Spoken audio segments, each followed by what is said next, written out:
Praise the Lord everybody.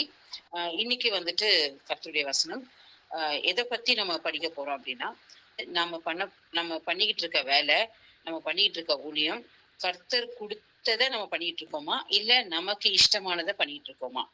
இதை நம்ம இன்னைக்கு கர்த்தருடைய வசனத்தின்படி நம்ம எப்படின்னு பார்ப்போம். கர்த்தர் வந்துட்டு இந்த காரியங்கள் ஆண்டவர் என் கூட பேசினதுக்காக நான் எழுதி வச்சிருந்திருக்கேன். அந்த வசனத்தை நாங்க இப்ப தியானிக்க போறோம். முதலாவது நம்ம ஃபர்ஸ்ட் நமக்கு தெரிய வேண்டிய விஷயம் வந்துட்டு, எனக்கான வேலை என்ன? இந்த பூமியில ஒவ்வொருத்தரும் ஒவ்வொரு பர்பஸ்க்காக தான் படைக்கப்பட்டிருக்காங்க. யாரும் தேவையில்லாம ஒரு குப்பையா ஒரு தூசியா நம்ம படைக்கல. ஒவ்வொருத்தருக்கும் ஒரு பர்பஸ் இருக்கு. ஒரு கட்டாயமா ஒரு பர்பஸ் இருக்கு. அந்த பர்பஸ் கடவுளால் கொடுக்கப்பட்டுதான் நம்ம இங்க வந்திருக்கிறோம். சோ அந்த பர்பஸ் என்னன்னு இப்ப வரைக்கும் நம்ம தெரிஞ்சுக்கிட்டோமா இல்லையா? நம்பர் 1. அது அப்புறமா கர்த்தருடைய இஷ்டம் என்ன? அவர் நமக்காக எத்தனையோ காரியங்கள் செய்து முடிச்சிட்டாரு. ஆனா அவர் நம்மளுக்காக வச்சிருக்க விஷ் என்ன? அதை நம்ம ஒவ்வொருத்தரும் தெரிஞ்சுக்கணும். இது நிறைய இடங்கள்ல பைபிள்ல நிறைய பேரை நம்ம எக்ஸாம்பிளா பார்த்து, யாத்ராகமம் 3:7. யாத்ராகமம் 3ஆம் அதிகாரம் 7வது வசனம். அப்பொழுது கர்த்தர், எகிப்தில் இருக்கிற என் ஜனத்தின் உபத்திரவத்தை நான் பார்த்து ஆலோட்டைகளின் நிமித்தம் அவர்கள் இடுகிற கூக்குரலை கேட்டேன். அவர்கள் படுகிற வேதனைகளையும் அறிந்திருக்கிறேன். இப்ப கர்த்தருக்கு இப்ப என்ன, மோசஸ்க்காக ஒரு சித்தம். அது மோசஸ் பிறக்கும் போதே அந்த சித்தம் அவர் இந்த எகிப்தியரை எகிப்தியர்கிட்ட இருந்து இஸ்ரவேலர்களை கூட்டிட்டு போகணும். 400 வருஷம் முடிஞ்சிருச்சு. ஆபிரகாம் கிட்ட அவர் சொன்ன வார்த்தை முடிஞ்சிருச்சு. அந்த டைம் வந்துருச்சு. வந்த டைம் இப்ப கரெக்டான ஒரு ரட்சகனை அனுப்பி அவனை வழி நடத்தி கூட்டிட்டு வந்துடணும் அப்படின்றதுதான் கர்த்தருடைய பிளான். ஆனா என்ன ஆகுதுன்னா, அதுதான் 80 வயசு வரைக்கும் அது அந்த பிளான் மோசஸ்க்கு தெரியாது. மோசஸ்க்கு 40 இயர்ஸ் அரண்மனை வாழ்க்கை வாழ்ந்துட்டாரு. 40 இயர்ஸ் மீதியான அந்த அவங்க மாமனார் வீட்டுல ஆடு மேய்ச்சிட்டு உட்கார்ந்துட்டாரு. ஆடு மேய்ச்சதுலயும் ஒரு பர்பஸ் இருந்துச்சு. அது கர்த்தருடைய பிள்ளைகளை எப்படி வழி நடத்தணும்ன்றதுக்காக வேண்டி ஆடுகளுக்கு வச்சு அவருக்கு ட்ரைனிங் கொடுத்தாரு. ஆனா பர்பஸ் இதுதான் மோசேயுடைய பிறப்பின் திட்டம் அப்படின்றது தெரிய வந்தது எப்போனா, 80 வயசுல அந்த முச்செடியில இருந்து அவர் பேசுறாரு. முச்செடியில இருந்து பேசி, அப்ப பேசும்போது இங்க நிலைமை என்ன? இஸ்ரவேலர்கள் அடிமையா இருக்கிறாங்க, அவங்களுக்கு லீடர் வேணும். அந்த லீடர் மோசேன்னு இயேசுபாக்கு அவன் பிறக்கும் போதே தெரியும். மோசஸை வச்சுதான் நம்ம கொண்டு வர போறோம். மோசஸ் பை 80 இயர்ஸ் வரைக்கும் அவருக்கு தெரியாது. இப்போ என்ன பண்றாரு, 80 இயர்ஸ்க்கு மேல அவரு அந்த 3 யாத்ராகமும் 3:7 படி அவர்கிட்ட பேசும்போது ஆண்டவர் நிறைய விஷயங்கள் இவர் கிளாரிஃபை பண்றாரு. ஆண்டவர் நிறைய விஷயங்களை அவருக்கு காண்பிக்கிறாரு. நான் தான் சொல்லி அவரை அனுப்பி வைக்கிறாரு. இப்ப அனுப்பி வைக்கும் போது அவர் அங்க போய் ஆண்டவருடைய திட்டத்தை ஆரம்பிக்கிறார். திட்டத்தை ஆரம்பிக்கும் போது முதல் இஸ்ரவேலர்களுக்குள்ளேயே இவரை முதல் நம்பல. அப்போ இஸ்ரவேலருக்கு அவங்க ஆண்டவருடைய வார்த்தையே, ஆண்டவர் தான் இவரை அனுப்புனாருன்னு நம்ப வைக்கிறதுக்கே மோசஸ்க்கு நேரமாச்சு. அதுக்கப்புறமா என்ன பண்றாரு, போய் பார்வோனோட அந்த 10 வாதைகள் ஆண்டவர் அனுப்பி ஒரு பெரிய போராட்டத்தின் மத்தியில தான் மோசஸ் அவரை வெளியில கொண்டு வர்றாரு. ஒரு கட்டம் வந்தோடனே என்ன ஆகுது, மோசஸ் இறந்து போறாருன்னா காட் ஆண்டவர் அவருடைய நேரம் முடிஞ்சிருச்சு கூப்பிட்டுக்கிறாரு. இப்போ பாதி வழியில நிக்கிறாங்க எல்லாருமே. ஒரு குறிப்பிட்ட எல்லையை தாண்டிட்டாங்க. ஆனா இன்னும் உள்ள போய் சேரல. இப்போ சேர முடியாத இடத்துல நிக்கும் போது another person block. அவருடைய மந்தையை மேய்க்கிறதுக்கு இன்னொரு பர்சன் தேவைப்படுறாங்க. அந்த பர்சன் தான் யாரு, ஜாஷுவா. 1:1. கர்த்தருடைய தாசனாகிய மோசே மரித்த பின்பு கர்த்தர் மோசேயின் ஊழியக்காரனான நூனின் குமாரன் யோசுவாவை நோக்கி, என் தாசனாகிய மோசே மரித்து போனான். இப்பொழுதும் நீயும் இந்த ஜனங்கள் எல்லாரும் எழுந்து இந்த யோர்தானை கடந்து இஸ்ரவேல் புத்திரருக்கு நான் கொடுக்கும் தேசத்துக்கு போங்கள். நீ உயிரோடு இருக்கும் நாளெல்லாம் ஒருவனும் உனக்கு முன்பாக எதிர்த்து நிற்பதில்லை. நான் மோசேயோடு இருந்தது போல உன்னோடும் இருப்பேன். நான் உன்னை விட்டு விலகுவதும் இல்லை, உன்னை கைவிடுவதும் இல்லை. இந்த 2 வேர்சஸ் அவர்கிட்ட பேசுறாரு. மோசஸ் இறந்துட்டாரு, நீதான் லீட் பண்ணணும்ட்டு அந்த பொசிஷன் கொடுக்குறாரு. 2வது அந்த பொசிஷனுக்கு இவர் பயப்படுறாரு. பிகாஸ் மோசே கிட்டயே இவங்க இவ்வளவு அடம் பண்ணாங்களே, என்கிட்ட என்ன பண்ணுவாங்க அப்படின்னு யோசிக்கிறாரு. அப்போ அந்த டைமுக்கான பர்பஸ் ஜாஷுவா மூலமா ஜாஷுவா கிட்ட சொல்றாரு, நீ உனக்கு முன்னாடி யாரும் எதிர்த்து நிக்க மாட்டாங்க. யூ கேன் டூ நான் சொல்றபடி நீ செய். அண்ட் இவங்களை கூட்டிட்டு போன்னு சொல்றாரு. சோ இது மாதிரி ரெண்டாவது பர்பஸ் அவர் ரெண்டாவது ஆளா இவருக்கு வந்து அந்த பர்பஸ் அவர் தெரியப்படுத்துறாரு. ஜாஷுவா நான் அவர் ட்ரீம் கூட பண்ணிருக்க மாட்டான். இந்த மாதிரி நான் தான் வந்துட்டு இவங்களுக்கு இந்த பங்கு எல்லாம் போட்டு தர போறேன் அப்படின்னு ட்ரீம் பண்ண. வெறும் ஹி வாஸ் ஹேண்ட் மோசஸ்க்கு ஒரு சீஷனா, ஒரு பெஸ்ட் பர்சனா பக்கத்துல கூட இருந்து அவருக்கு வந்து உதவிக்காரனா தான் இருந்தாரு. சோ மோசஸ் இப்படி இறந்து போவாரு, இந்த மாதிரி ஆகும்ன்றதெல்லாம் ஒண்ணுமே அவருக்கு ஐடியா கிடையாது. நெக்ஸ்ட் யார் நிக்க போறா, யார் ஹேண்டில் பண்ண போறா தெரியாது. பட் பர்பஸ் வந்து அந்த டைம் வரும்போது அந்த பர்பஸை ரிவீல் பண்றாரு. And Joshua is leading the group.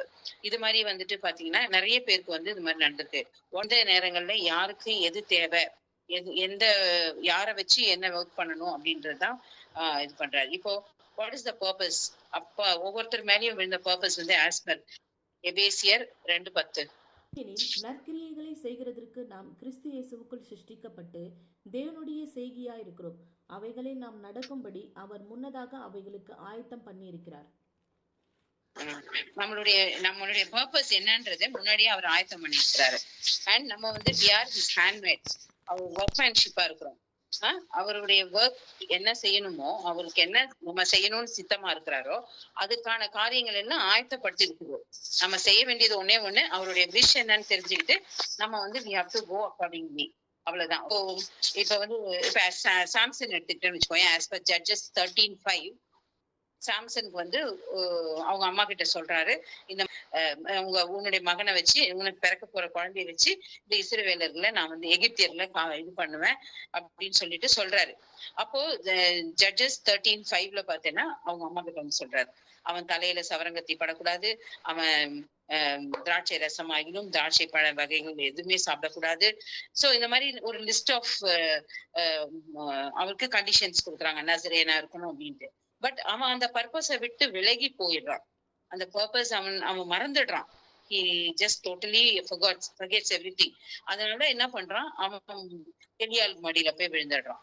அப்போ பெரியாள் மடியில விழுந்தோடனே அவ கட்டாயம் அவ வேலையை பார்த்து அவனை குருடனாக்கி உட்கார வச்சிடறான். அப்போ அந்த முடி வளர ஆரம்பிக்கும் போது அவன் ஒரு வாட்டி கேட்கிறான், என்னன்னா லாஸ்ட் பிரேயர், அதாவது ஜட்ஜஸ் 16:28 வந்து அவனுடைய லாஸ்ட் பிரேயருக்கு, ஆண்டவரே என் கண்ணுக்கு போனதுக்காக. நியாயாதிபதிகள் 16:28. அப்போது சிம்சோன் கர்த்தரை நோக்கி கூப்பிட்டு, கர்த்தராகிய ஆண்டவரே, நான் என் 2 கண்களுக்காக ஒரே தீர்வாய் பெலிஸ்தரின் கையில் பழிவாங்கும்படிக்கு இந்த ஒரு விசை மாத்திரம் என்னை நினைத்தருளும், தேவனே பலப்படுத்தும் என்று சொல்லி சிம்சோன் அந்த வீட்டை தாங்கி நிற்கிற 2 நடுத்தூண்களில் ஒன்றை தன் வலது கையினாலும் மற்றொன்றை தன் இடது கையினாலும் பிடித்து கொண்டு, என் ஜீவன் பெலிஸ்தரோடே கூட மடிய கடவது என்று சொல்லி பலமாய் சாய்க்க அந்த வீடு அதில் இருந்த பிரபுக்கள் மேலும் எல்லா ஜனங்களின் மேலும் விழுந்தது. இவ்விதமாய் அவன் உயிரோடு இருக்கையில் அவனால் கொல்லப்பட்டவர்களை பார்க்கிலும் அவன் சாகும்போது அவனால் கொல்லப்பட்டவர்கள் அதிகமா இருந்தார்கள். பர்பஸ் என்ன, இந்த மனுஷர்களை அவன் இந்த நம்மளுடைய இஸ்ராயல் மக்களுக்கு கஷ்டம் கொடுக்குற அந்த மக்களை வந்து கொல்லணும். அதுதான் அவனுடைய பர்பஸ். அவனை அனுப்பின பர்பஸ் அதுதான். நடுவுல அவன் பர்பஸை மறந்துட்டு போனப்போ கூட திரும்பவும் ஒரு முறை கேட்கிறான், இந்த மாதிரி இந்த ஒரு இதுக்காக வேண்டி எனக்கு நீங்க கொடுங்க, நான் வந்து இந்த கடைசி என் உயிர் போற நிமிஷத்துலயாவது நான் வந்து உங்க பர்பஸ் செஞ்சுட்டு நான் போகணும் அப்படின்ட்டு அவன் கேட்கிறான். அப்ப கேட்கும் போது ஆண்டவர் அவனுக்கு இறங்கி அந்த மொத்த பேர் அவன் வாழ்நாள்ல இருந்தப்ப செஞ்சதை விட அந்த ஒரு நாள் செஞ்ச காரியம் பெருசா இருந்தது. ஓகேவா? So that was the thing. அந்த பீப்புள் வந்து இப்ப நமக்கே வந்து கொடுத்திருக்க பர்பஸ் என்னன்னா, கர்த்தருடைய ராஜ்யத்துக்கான வேலையை நம்ம செய்யறது. அது எந்த வேலையானா இருக்கலாம், ஆனா கர்த்தருக்கான ராஜ்யத்தினுடைய வேலையை செய்யறதுக்காக தான் ஆண்டவர் இது பண்ணது. அதே மாதிரி இன்னொரு ஒரு ஆளை மட்டும் பார்த்துட்டு முடிச்சுக்கலாம். ஆக்ட்ஸ் 9:15 அதுல பாத்தீங்கன்னா பவுல் வந்து அங்க சவுல் வந்து அந்த வெளிச்சத்தை பார்த்துட்டு தமஸ்குல அந்த இவர் வீட்டுல தங்கி இருக்கும் போது அனனியா கிட்ட சொல்றாரு ஆண்டவர். அததான் 9:15 அப்போஸ்தலர் 9:15. அதற்கு கர்த்தர், நீ போ, அவன் புறஜாதிகளுக்கும் ராஜாக்களுக்கும் இஸ்ரவேல் புத்திரருக்கும் என்னுடைய நாமத்தை அறிவிக்கிறதற்காக நான் தெரிந்து கொண்ட பாத்திரமா இருக்கிறான். இது வந்து ஆக்சுவலா என்ன, அவன் புறஜாதிகளுக்கும் சொல்லணும், ராஜாக்களுக்கும் சொல்லணும், இஸ்ரவேலர்களுக்கும் சொல்லணும். இப்ப அவனை வந்து எதுக்கு ரெடி பண்ணிருக்கிறாரு, இந்த 3 காரியத்துக்காக. எப்படி ரெடி பண்ணிருக்கிறாருன்னா, அதான் அவனுடைய பிளாஷ்பேக். அது அவனுடைய முன்னாடி காரியம் என்னது, கமாலியல் காலில் உட்கார்ந்து அவன் படிச்சது, அவன் வைராக்கியம், அவனுடைய அவர் ஒரு இடத்துல நடுவுல சொல்லும்போது சொல்லுவாரு, நானு நியாய பிரமாணத்தின்படி நான் குற்றமற்றவன் சொல்றாரு. ஏன்னா நியாய பிரமாணம் என்ன சொல்லுதோ அதை நான் அப்படியே செஞ்சிருக்கிறேன். நான் நியாய பிரமாணத்தின்படி குற்றமற்றவன் சொல்றாரு. அதாவது இவங்களை கொன்னது கூட என்னது நியாய பிரமாணத்தின்படி சரிதான்னு சொல்றாரு. ஆனா ரட்சிப்புக்குள்ள வந்த பிறகு சொல்றாரு, நான் வாழப்பிறவி, நான் வேஸ்ட், நான் எவ்வளவோ தப்பு பண்ணிட்டேன், பாவின் பாவி பிரதான பாவின்னு சொல்றாரு. சோ அந்த மாற்றத்துக்கான காரணம் என்ன? ஆண்டவரை அவர் சந்திச்சது. ஆண்டவர் அவனுக்கு என்ன சொல்றாரு, நீ ஜென்டைல்ஸ், அதாவது புறஜாதிகளுக்கு சொல்ல வேண்டியிருக்கு, ராஜாக்களுக்கு சொல்ல வேண்டியது. ஏன்னா நிறைய படிச்சிருக்கான், நிறைய லாங்குவேஜஸ் தெரியும். சோ ராஜாக்கள் எந்த பாஷையில பேசினாலும் அவங்க பாஷைக்கு அவன் ஈடு கொடுக்க முடியும். இப்போ மீன்காரர்களை தான் ஆண்டவர் ஃபிஷர்ஸ் ஆஃப் மென், அதாவது மக்களை மனுஷர்களை பிடிக்கிறவனா மாத்துவேன்னு கூப்பிட்டு வச்சிருந்தாரு. அதுல அதிகம் பேர் படிச்சவங்க கிடையாது, ஒருத்தர் 2 பேர் தவிர. அந்த டாக்ஸ் கலெக்டர் அவங்க எல்லாம் தான் ஒருத்தர் 2 பேர் தான் படிச்சவங்க, மிச்சம் யாருமே படிக்காதவங்க. அப்போ படிச்சு ஒரு வல்லுனனை, அதாவது படிப்புல தேர்னவனை புடிச்சிட்டு வர்றாரு. அப்போ அவர் 3 பேருக்குமே சொல்றதுக்காக கூப்பிட்டு வர்றாரு. புறஜாதிகளுக்கு பேசணும், புறஜாதிகளுக்கு எப்படி பேசணும், புறஜாதி மாதிரி பேசணும். ராஜா கிட்ட பேசும்போது அந்த மரியாதை தெரிஞ்சு, அந்த மரியாதையோட, அந்த கரெக்டான வார்த்தை, கரெக்டான லாங்குவேஜோட பேசணும். அதே மாதிரி இஸ்ரவேலருக்கு பேசும்போது நியாயப்பிரமாணத்தை கம்பேர் பண்ணி, நீ நியாயப்பிரமாணத்துல இதெல்லாம் இருக்குப்பா, நானும் ஃபாலோ பண்ணேன், ஆனா ஆண்டவர் இதை பிரேக் பண்றதுக்கு தான் வந்தாரு அப்படின்றத அவங்களுக்கு எக்ஸ்பிளைன் பண்ணணும். சோ இது எல்லாமே தெரிஞ்ச ஒருத்தன் யாரு? சவுல். அத பவுலா மாறினதுனால பர்பஸ் அவன் ஆக்சுவல் பர்பஸ் காஸ்பல் சொல்றதுதான். ஆனா காஸ்பல யாருக்கிட்ட எப்படி சொல்லணும்ன்ற ஒரு விதம் இருக்குது, அதுக்காக தான். இப்ப நமக்கு what is the work assigned for us? நம்ம ஒவ்வொருத்தருக்கும் என்ன வேலை ஆண்டவர் அசைன் பண்ணிருக்காரு. இப்போ ஒரு இன்ஜினியர் ஒரு இன்ஜினியரிங் ஒர்க்குக்கு தான் அசைன் பண்ண முடியும் இல்லையா? என்ன அசைன் பண்ணிருக்காரோ அந்த வழியில தான் நம்மள கூப்பிட்டு போவாரு. இப்ப மார்க் 16:15. பின்பு அவர் அவர்களை நோக்கி, நீங்கள் உலகமெங்கும் போய் சர்வ சிருஷ்டிக்கும் சுவிசேஷத்தை பிரசங்கியுங்கள். இப்ப சர்வ சிருஷ்டினா எப்படி? இப்ப சர்வ எல்லா மனிதர்களுக்கும் அப்படின்னா ஹியூமன். சர்வ சிருஷ்டினா எப்படி? அவர் உண்டாக்குனது எல்லாமே சர்வ சிருஷ்டி தானே. மண்ணு, தூசி, மரம், செடி, கொடி, நாய், நரி, மாடு, ஆடு, what ever it is, everything is creation. சர்வ சிருஷ்டி சொல்லியிருக்காரு. அப்போ இது இந்த சர்வ சிருஷ்டிக்கு என்ன மீனிங்? ஏன்னா அவர் சொன்ன வார்த்தை ஒருபோதும் தவற முடியாது இல்லையா? அப்போ அது அதுக்கு ஒரு எக்ஸாம்பிளும் நான் கேள்விப்பட்டேன். இது சொன்னவங்களே எனக்கு, இதை எக்ஸ்பிளைன் பண்ணவங்களே எனக்கு சொன்னாங்க. ஒரு இடத்துக்கு ஊழியத்துக்குன்னு போனா அங்க நாய், பூனை, கோழி இதெல்லாம் கூட அங்க இருக்குது இல்ல. அது நமக்கு நாளைக்கு சாட்சி, ஐயோ இயேசுப்பா பத்தி எனக்கு ஒண்ணுமே தெரியாது, யாருமே சொல்லல அப்படின்னா, இந்த நேரத்துல அங்க இருந்த நாய், பூனை எல்லாம் சாட்சி சொல்லுமா? ஏன்னா ஆண்டவர் என்ன சொல்றாரு, உன் கால் தூசியை தட்டிட்டு வா, அந்த தூசி நாளைக்கு உங்களை பத்தி சாட்சி சொல்லுவாங்கல்ல, சொல்லியிருக்காருல்ல. அந்த மாதிரி இந்த நாய், நரி, பூனை எல்லாம் கூட கேட்டுட்டு இருக்கிறது உனக்கு எதிரா சாட்சி சொல்லும். அதாவது எனக்கு இயேசுபாவை தெரியாதுன்னு நாளைக்கு யாராவது கை விரிச்சாங்கன்னா, அவங்களுக்கு எப்ப சொல்லப்பட்டதோ இந்த நேரத்துல அங்க பக்கத்துல இருந்த சிருஷ்டி, அதாவது மேபி லிவிங் ஆர்னமெண்ட்ஸா கூட இருக்கலாம், நான் லிவிங் ஆர்னமெண்ட்ஸா கூட இருக்கலாம், அது எழுந்து நின்று சொல்லுமா, என்னன்னு நீ கேட்கும் போது நானும் கூட இருந்தேன், அவங்க சொன்னாங்க அப்படின்றது சாட்சி சொல்லுமா. இது நிறைய இடத்துல அவங்க அந்த ப்ரீச் பண்ணும்போது கவனிச்சிருக்காங்க. அதே மாதிரி இன்னொரு பர்பஸ் என்ன, இன்னொரு வசனம் 1 Peter 2:9.